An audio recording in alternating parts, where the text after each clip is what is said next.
Welcome back. For those of you who watched my package palooza, I went through the comments and it looks like there are two decks that pulled out in front. And so I'm going to do one now and I'll do another one later. But the first one that I got the most requests for was the deck I got from Schiffer, which is the Nightfall Tarot by Amory Abbott. Beautiful box, uh, lovely shading. It's not raised, but it does have a texture to it. Of course, the boxes are wonderful, sturdy box with the magnetic opening that we love. Here is the back of the box.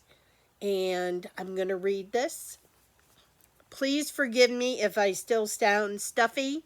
That's the only part that hasn't left me about this cold that I came home with. The Nightfall Tarot is a darkened interpretation of the classic Rider-Waite-Smith Tarot.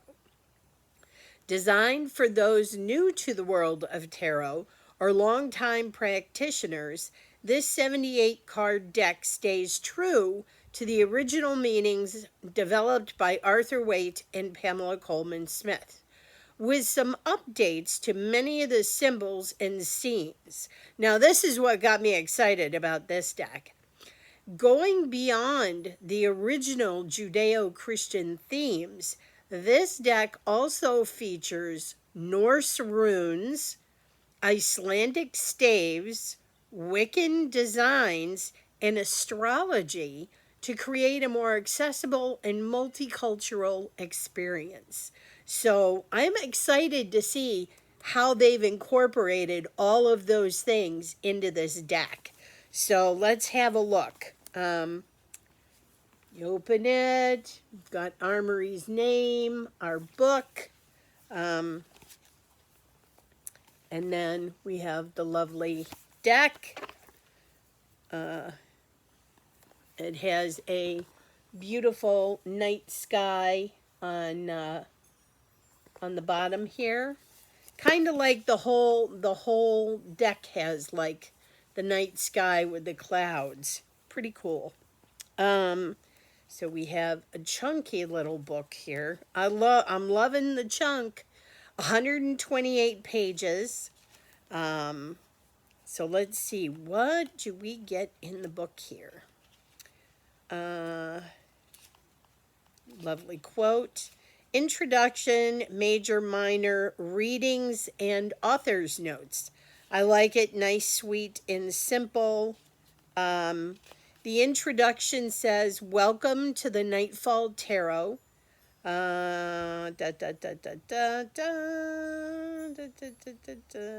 Okay.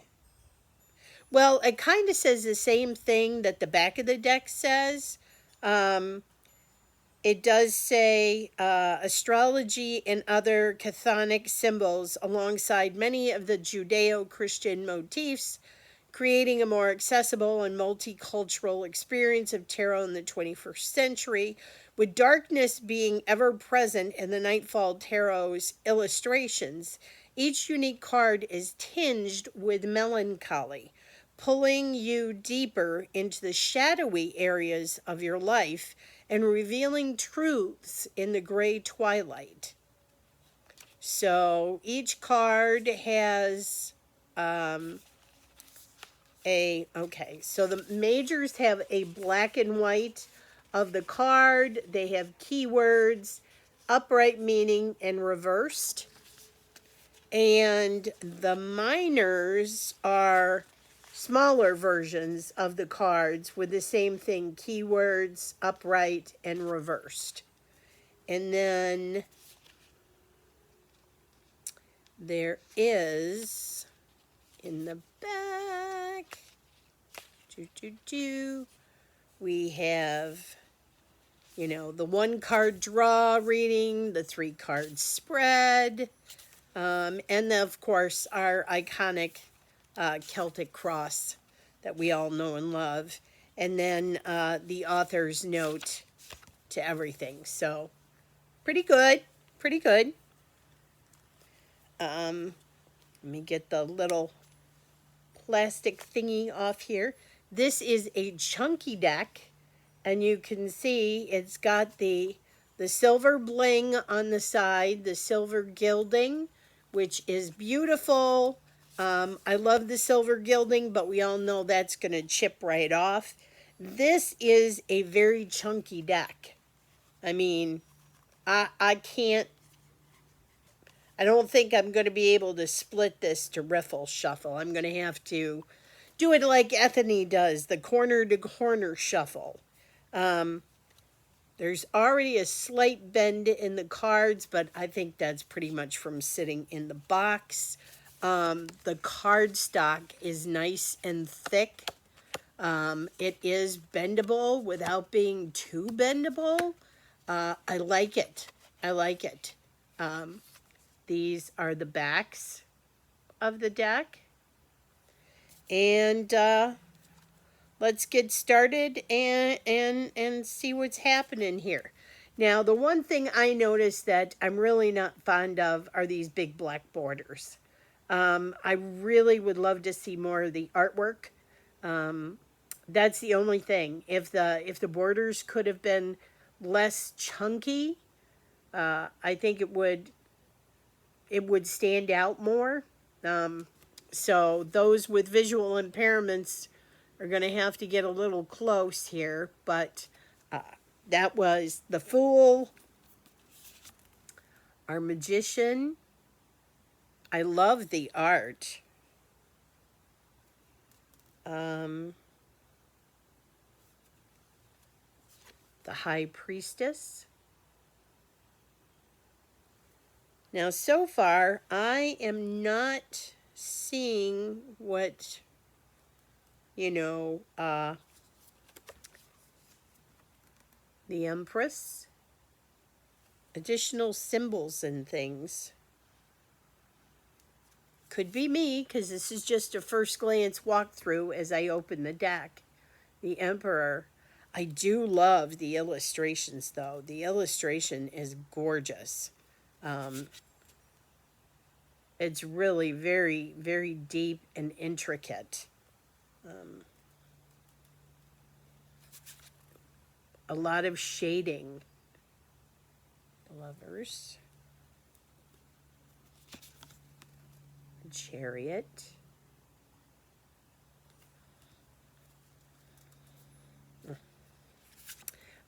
My favorite card, the Strength card. And another favorite card. Oh, this is a lovely Hermit. This is a lovely Hermit card.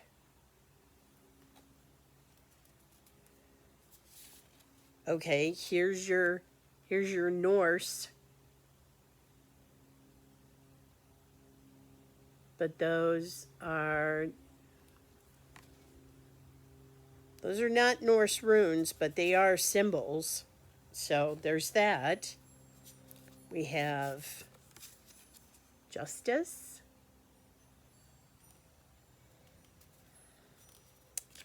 And the Hanged Man. Always like to turn him right side up to kind of get a look at his face.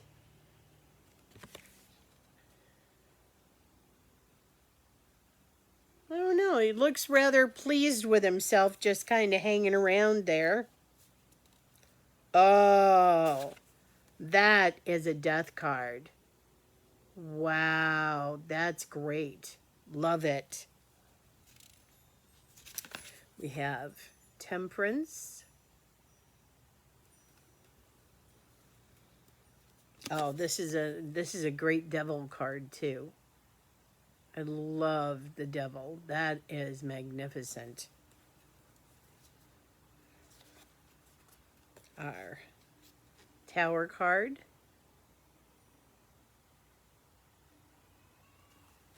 And, oh, nudity alert for the Star card. Nudity alert for our Star card. We have the moon. Okay, good sun card. There is no creepy baby in there. I'm good. I'm good. It's a good card. I like Judgment.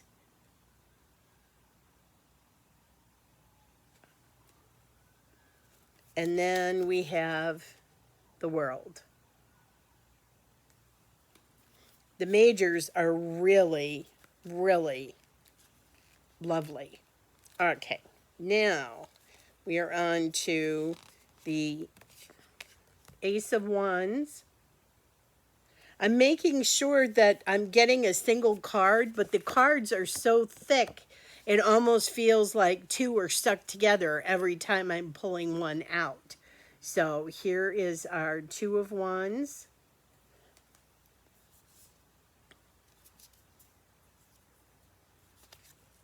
The Three.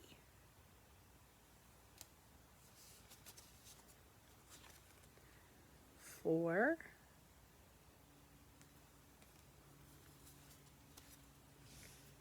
5.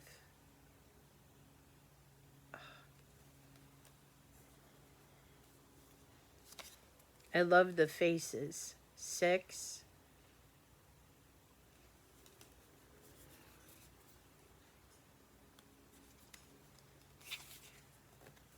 7. I mean, you can look at his face and kind of tell that he's been wounded before. So, beautiful. 8.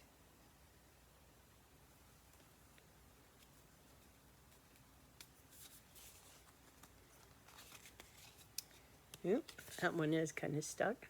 9.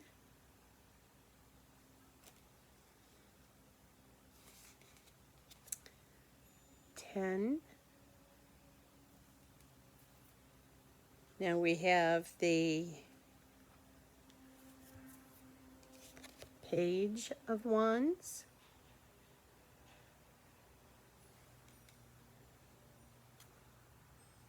And we have the Knight with our salamander.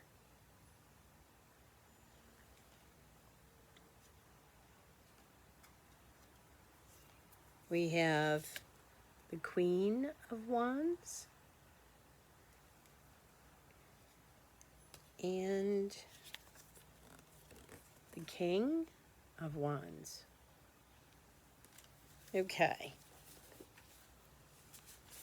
I don't know if it's me. I'm going to have to go back through after I'm done with this, but I'm not catching a lot of the additional symbolism that they said was in this deck. And I may have to look closer perhaps at the clothing, the background, something.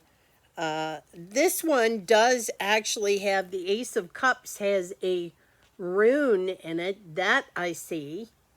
And it's got some Norse markings here. So that's the Ace of Cups.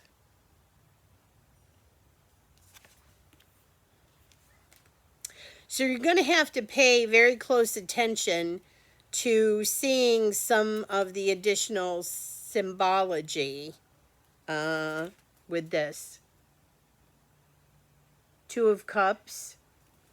And I don't know how much it's actually addressed in the book. I'll check that out after we're done here, because I see symbols on the clothing, people's clothing, what they're wearing in their hair.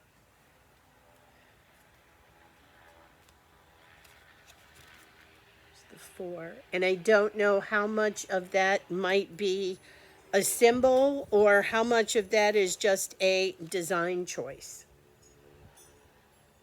But in any case, I really am enjoying the illustrations. The illustrations are beautiful. Very well done, in my opinion. So, yeah. Okay. This is all filled with runes. Every one of these containers has a rune associated with it. So that's cool. We have the 8 and the 9. Very interesting 9. He sort of looks pleased with himself, but it doesn't look very opulent there. And then we have our joyous 10 of Cups. We have Page.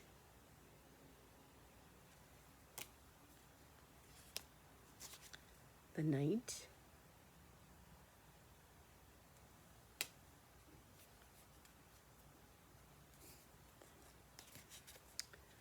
Our Queen. Beautiful. These illustrations are really absolutely stunning. All right, now we're going on to the Ace of Swords, 2 of Swords.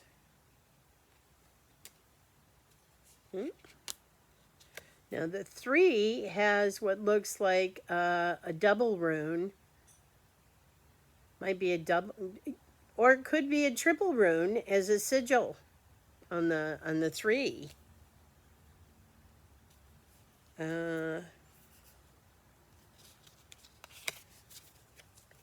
our 4.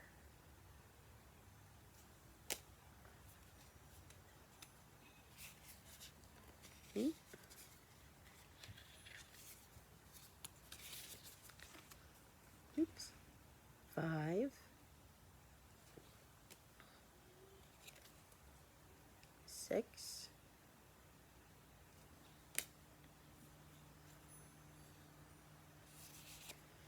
And 7. I mean, even his face looks very shifty.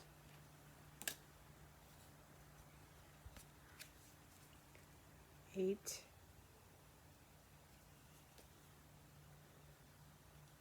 Another one of my favorite cards, the 9. And of course the requisite symbols on the bed. And our 10. Oh! Well, somebody is making their presence known here. I have a Page.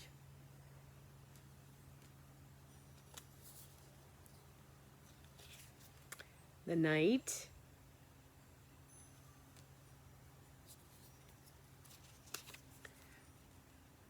The Queen.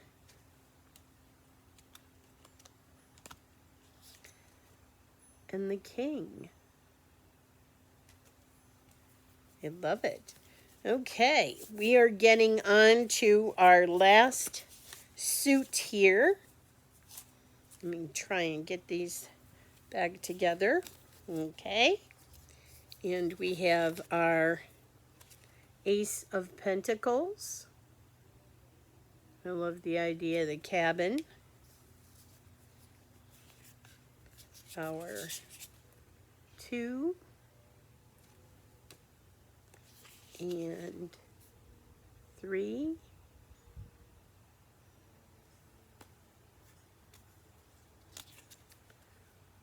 4. Oh.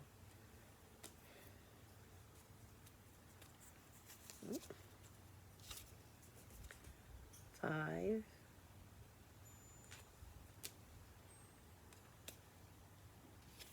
6. I do love, if you pay attention, they're all different cultures through this deck. So I think it's definitely a little more diverse than others. Here's our 7. And 8.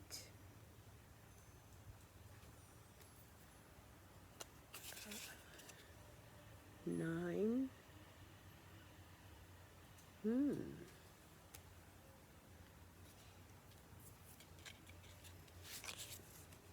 10. Interesting.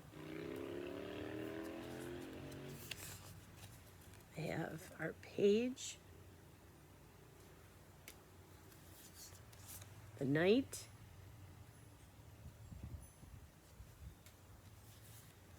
the queen, and then lastly, our king. So, oops, I gotta move things over here a little bit. I love the illustration. The cardstock is thick, like you can, it's a chunky deck. I wish the borders weren't so big. And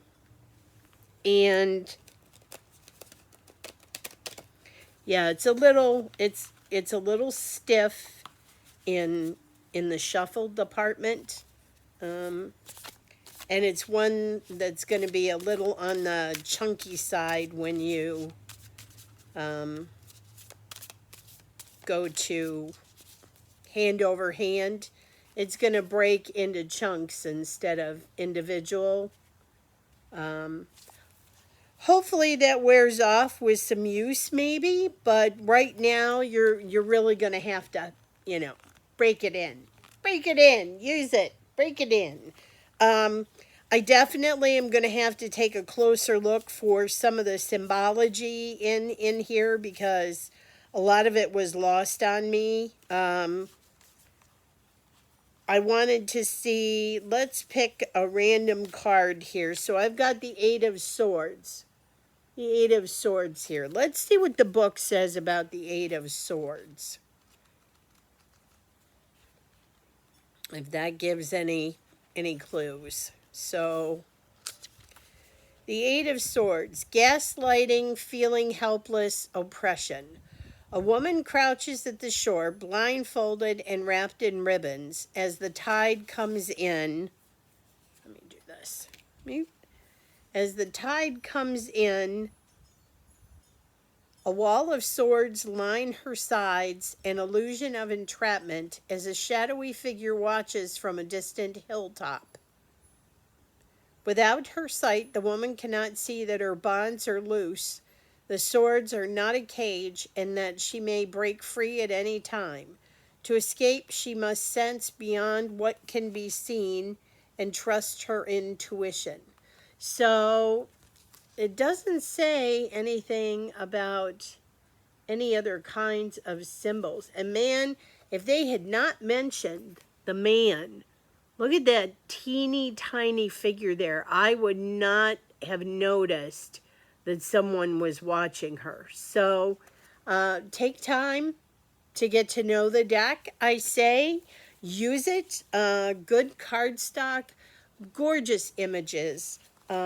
Again, this is the Nightfall Tarot by Schiffer.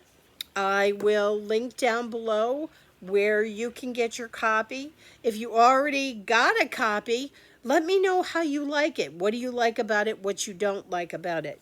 Right now, I'm really I love the illustrations, but I am not fond of the huge chunky black borders. If they made those just a little skinnier, I think it would be perfect. But there you have it. Stay tuned for my next video.